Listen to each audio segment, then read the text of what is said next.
Welcome to Chesapeake Technology Incorporated's training video on adjusting layback. As you can see by this image that I've pulled up here, today we're going to be dealing a lot with positioning. That's really what layback is all about. So as you remember, when we were importing data or creating a new project, we told SonarWiz that our navigation information, our positioning, was coming from, in most default situations, it's coming from the GPS antenna, which is on the ship, most of the time located right in that general area. You see this sheave or lever arm off the back here, and then down below is the, this is a side scan sonar towfish. So, essentially, without including layback, you're telling SonarWiz that everything that this towfish is insonifying in this location is actually located here, where your GPS antenna is. Now let's say there's maybe 50 meters from the GPS antenna to the location of the towfish. And so if you find context, say you find a shipwreck that's actually right here, but you haven't accounted for layback, you're going to tell whoever comes after you that your shipwreck is actually located here. It's actually located right beneath this GPS antenna. And that's simply not the case. So with layback, we're aiming to correct our data for the position of the towfish. So let's begin by getting into SonarWiz 5. So we'll go back into SonarWiz, and before we begin, there are a few things that we need to get from the people who acquired the data in real time. The first thing is we need to figure out some information about the ship. There's 3 variables, all of them compiled into a package that we call Sheave Offset. We'll get into that in a little bit. Other things include any variable that causes a change in the position of the towfish in relation to the GPS. So anything that knocks the GPS or knocks the towfish off course, such as waves or cross currents or what have you, and also another huge variable is the cable out. So how much cable is being paid out, when that cable was paid out, how quickly it was paid out, and at what point along the journey it was paid out. So all of these things need to be known before starting into adjust the layback. So I will begin and show you the places within SonarWiz 5 where you can input that data and make the necessary changes to correct that positioning gap. The first thing you'll come to, you got to click on post-processing and then go to the file manager, and that'll bring up this dialog box. And in it, you'll see these are all my files. And the first thing we need to correct is the sheave offset. So as I stated earlier, sheave offset is a series of 3 variables dealing specifically with the ship, and more directly with the relationship between the GPS antenna and the sheave arm, or the point at which the cable leaves the vessel. So I'll pull up our SonarWiz 5 user guide, and this is under section 5.14. You can see this is on page 386. This whole section 5.14 is a great sort of overview of all the characteristics of layback. And if there's anything that's unclear from this video, be sure to take a look at that user manual and it'll help explain some things. So returning to sheave offset, our 3 variables, X, Y, and Z, are located along the ship diagram. Here, this mushroom looking thing, that's our GPS, and this is obviously the sheave arm. So starting with Y is the fore to aft distance between the antenna and the sheave arm. Z is the height of the sheave arm above the water line, and X is the port to starboard distance between the GPS antenna here and the sheave arm here. So keeping those values in mind, we'll return to this box, and you can adjust these numbers by clicking on the arrows or clicking in the box, deleting those zeros, and inputting your own numbers if you'd like. whatever manner you need to adjust them. The first step though is to make sure that you've clicked this box. Make sure that the apply sheave offset to layback calculations box is indeed checked. If it's unchecked, you'll see that these are grayed out. So I'll leave that checked. Now another interesting feature that we have with this is, say that you use 2 vessels in your surveying. So if you want to select all, so by selecting all, you're saying that all of these vessels, or excuse me, all of these files were taken from the same vessel and thus had the same sheave offset variables. But if, say, the last 4 were taken from a different vessel and thus would not have those variables, you can deselect them and click OK, and that will apply these figures to only these files that have been selected, so these first 5. And then you can come back and add in these other 4 later. So I will click cancel because I haven't actually input any data. The next part in the process of calculating layback is to establish your cable out. This also has several variables to it. The first thing you're going to want to do is, within Sonar File Manager, click on Set Cable Out, and that'll pull up this dialog box.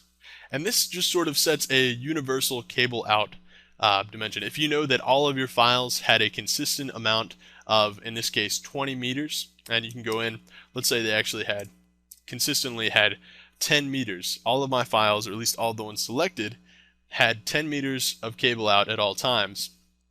You could put in 10 meters, select the files that always had 10 meters, and then click OK.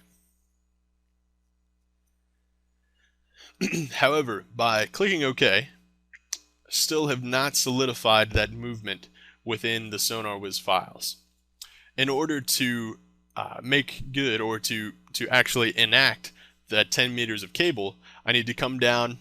See, I will scroll to the right from the cable file, or from the files, and then I'll see layback algorithm and the layback columns.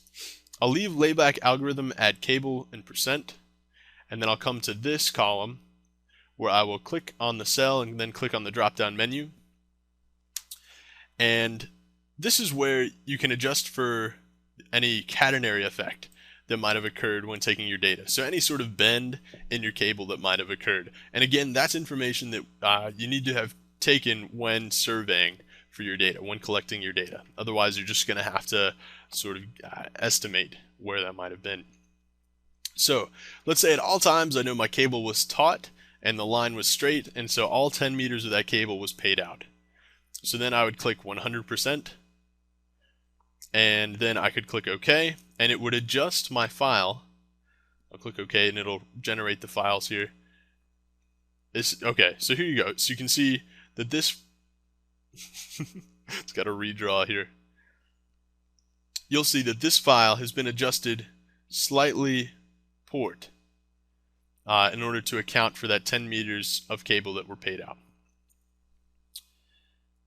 So that's sort of a universal method of applying cable out, but many times, sorry, came out with an error here. Many times during a surveying trip, cable is being paid out at different amounts at different times. So in order to correct for that, what we can do is come into Sonar File Manager and then click on Bottom Track. That'll bring up the bottom tracking dialog. And this is a good time to mention too that this layback calculation only occurs after bottom tracking has been done. So just remember, following our workflow in the user manual is important. So only calculate layback after you've ensured you have a good bottom track. So once we're within the bottom tracking window, we can come through and you'll see as I move my cursor over the file, the numbers in the right hand corner change, right? So starting here, starting at the top of my file at 10 minutes 9 seconds, we'll say we have 0 cable out.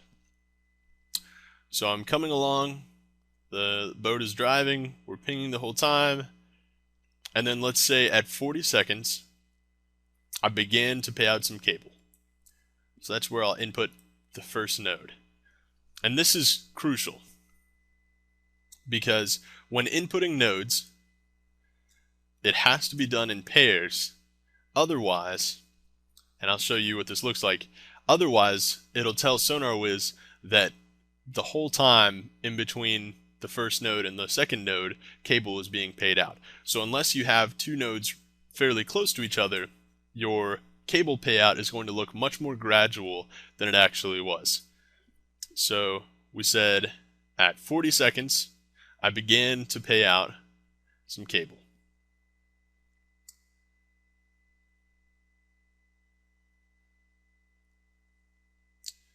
Okay. Scrolled a little too far here. Okay, there we go. So at 10 minutes, 40 seconds, I began to pay out some cable. And then I finished paying out all of that cable at 11 minutes. So I'll add in my other node. So let's tell SonarWiz that over the course of that 20 seconds, I paid out 30 meters of cable. Okay, so there's the other node.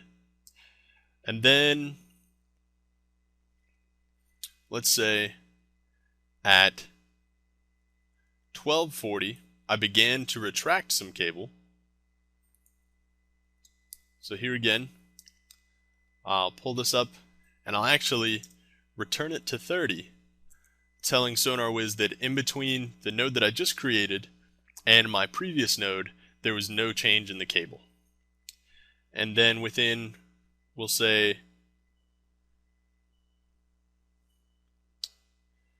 within 15 seconds, I withdrew 15 meters of cable. So that would leave me with 15 in the water. And I'll click OK. So for the rest of this file, we'll say that that's the only cable in and out that occurred. Alright, so I'm satisfied with that. Then I'll click Save. And that'll prompt me with a graph and show me where and what my cable out looked like. So here we go. We see that just as I said, I started at 0. And then once a little bit of time passed, I increased up to 30 meters. And that occurred over a fairly short amount of time. That's that 20 seconds. It stayed at 30 for a while, and then I retracted half of it, retracted 15 meters within that 15 seconds. Okay, so let's do it without inputting the pairs of nodes. So I'll right-click anywhere in there, delete all cable nodes. Ask me if I'm sure about that. I am sure. So let's go down to, let's say at 12 minutes, I will say, following this way, we'll say at 12 minutes, I input 30 meters of cable. Okay. And then down here at 12:55, over the course of, say, 15 seconds, I took out 15 meters of cable. All right, let's just see what that would have looked like. Oh, see, that's exactly what we didn't want to happen. Rather than having it at 0, then that quick incline, steady, and then decrease, I just have SonarWiz thinking that I had 30 meters out the entire time and then pulled out 15 over about a minute's worth of time, which is not the case. So it's important. I need to make sure that I put a cable node starting at 0 at the beginning of my output, and then starting at wherever the current amount of cable is before my decline. And that concludes this video.